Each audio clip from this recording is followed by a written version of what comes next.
ایک سید زادی کے قیام و طعام کا بندوبست کرنا۔ سید خاندان کے ایک صاحب بلخ میں رہتے تھے۔ ان کی اہلیہ بھی سادات میں سے تھیں۔ اللہ تعالیٰ نے اولاد میں ان کو بیٹیاں دی تھیں۔ ان پر فقر و غربت نے ڈیرے ڈالے۔ وہ حضرات اسی فاقہ کشی میں زندگی گزار رہے تھے کہ وہ صاحب اپنی اس بیوی اور ان صاحبزادیوں کو چھوڑ کر انتقال کر گئے۔ وہ سیدہ خاتون دشمنوں کے طعنوں کے خوف سے اپنی ان صاحبزادیوں کو لے کر بلخ سے سمرقند روانہ ہو گئی۔ جب یہ سب حضرات سمرقند پہنچے تو وہاں اس وقت بہت شدید قسم کی سردی پڑ رہی تھی۔ اس نے اپنی ان بیٹیوں کو حفاظت کے ساتھ مسجد میں بٹھایا اور خود کھانے کی تلاش میں باہر نکل گئی۔ اسی دوران اس تلاش کرتے ہوئے اس کا گزر دو مجمعوں کے پاس سے ہوا۔ ایک مجمع ایک مسلمان کے پاس لگا ہوا تھا جہاں بہت سے لوگ اکٹھے تھے جو اس شہر کا حاکم کہلاتا تھا۔ دوسرا مجمع اسی شہر کے ایک بڑے مجوسی آدمی کے پاس لگا ہوا تھا۔ سب سے پہلے وہ اس مسلمان حاکم کے پاس گئی اور اس کے سامنے اپنی قسمہ پرسی کا پورا حال بیان کیا اور اس حاکم سے کہا کہ مجھے آج رات کا ٹھکانہ چاہیے اور آج رات کا کھانا چاہیے۔ اس مسلمان حاکم نے کہا پہلے میرے پاس اس بات کے گواہ لے کر آ کہ تو واقعی سید زادی ہے جیسا کہ تیرا دعویٰ ہے۔ اس خاتون نے کہا مجھے تو اس شہر میں کوئی نہیں جانتا۔ اس جواب پر اس حاکم نے اس خاتون کو بے رخی دکھائی جس سے وہ بیچاری آگے چلی گئی۔ پھر اس سید زادی نے اس مجوسی شخص کا رخ کیا اور اسے اپنی ساری پریشانی بتائی اور اس مسلمان حاکم کا بھی پورا ماجرا کہہ سنایا۔ اس مجوسی نے اس سید زادی کی پریشانی سن کر اپنے اہل خانہ کو اس عورت کے ساتھ مسجد میں بھیجا کہ جا کر ان کی بیٹیوں کو مسجد سے لے آئے۔ وہ عورت اسی وقت اس خاتون کے ساتھ گئیں اور ان کی بیٹیوں کو گھر لے آئے۔ اس مجوسی نے ان کے لیے اپنے گھر میں قیام و طعام کا انتظام کیا، نیز عمدہ قسم کے کپڑوں سے ان کا اکرام کیا۔ جب آدھی رات گزر گئی تو اس مسلمان حاکم نے خواب میں دیکھا کہ قیامت قائم ہو گئی اور حضور صلی اللہ علیہ وسلم کے ہاتھ میں جھنڈا ہے اور سامنے سبز زبرد کا ایک خوبصورت محل ہے۔ تو اس نے کہا یا رسول اللہ یہ محل کس کا ہے؟ آپ صلی اللہ علیہ وسلم نے فرمایا ایک مسلمان آدمی کا ہے۔ اس نے کہا یا رسول اللہ میں بھی مسلمان آدمی ہوں۔ آپ صلی اللہ علیہ وسلم نے فرمایا پہلے اس بات کے میرے پاس گواہ لے آ کہ تو مسلمان شخص ہے۔ یہ سنتے ہی وہ شخص ہکا بکا رہ گیا۔ پھر آپ صلی اللہ علیہ وسلم نے اس سے فرمایا جب وہ سید زادی تمہارے پاس آئی تھی تو تم نے اس سے کہا تھا کہ پہلے اپنے سید زادی ہونے پر گواہ لے آ، اسی طرح تم بھی پہلے اپنے مسلمان ہونے پر گواہ لے آؤ۔ اس حاکم کی اسی حال میں اس کو جاگ آ گئی اور اس نے رونا پیٹنا شروع کر دیا اور اس سید زادی خاتون کو ڈھونڈنے کے لیے شہر میں چکر لگانے شروع کر دیے، یہاں تک کہ اس کو سراغ مل گیا کہ وہ خاتون فلاں مجوسی کے گھر میں موجود ہے۔ وہ اس مجوسی کے دروازے پر آیا، دروازہ کھٹکھٹایا تو مجوسی باہر آیا اور مجوسی نے آ کر کہا جی آپ کس لیے آئے ہیں؟ تو وہ حاکم کہنے لگا کہ آپ کے پاس جو سید زادی خاتون ہیں میں ان کو اپنے پاس لے کے جانا چاہتا ہوں۔ مجوسی نے یہ کہا کہ یہ نہیں ہو سکتا۔ اس حاکم نے اس مجوسی کو ہر طرح کا لالچ دلوایا، یہاں تک کہ اس نے کہا کہ آپ مجھ سے 1000 سونے کی اشرفیاں لے لو اور وہ گھرانہ مجھے دے دو۔ مجوسی نے کہا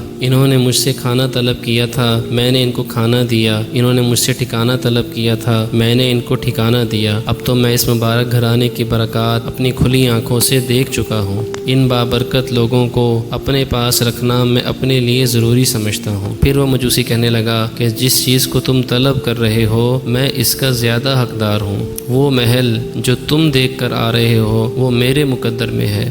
اللہ کی قسم میں اور میرے اہل خانہ گزشتہ رات اس وقت تک نہیں سوئے جب تک ہم نے اس سید زادی کے ہاتھ پر اسلام قبول نہیں کر لیا۔ اور سنو جیسا خواب تم نے دیکھا ویسا ہی خواب میں نے بھی دیکھا۔ میں نے بھی خواب میں دیکھا، اس میں رسول اللہ صلی اللہ علیہ وسلم نے مجھ سے دریافت فرمایا تھا وہ سید زادی اور اس کی صاحبزادیاں آپ کے پاس ہیں؟ میں نے عرض کیا جی ہاں۔ آپ صلی اللہ علیہ وسلم نے فرمایا تھا یہ محل تمہارا اور تمہارے اہل خانہ کا ہے، تم اور تمہارے اہل خانہ جنتی لوگوں میں ہیں۔ اللہ رب العزت نے اپنی تقدیر میں تمہیں ایمان والا ہی پیدا کیا تھا۔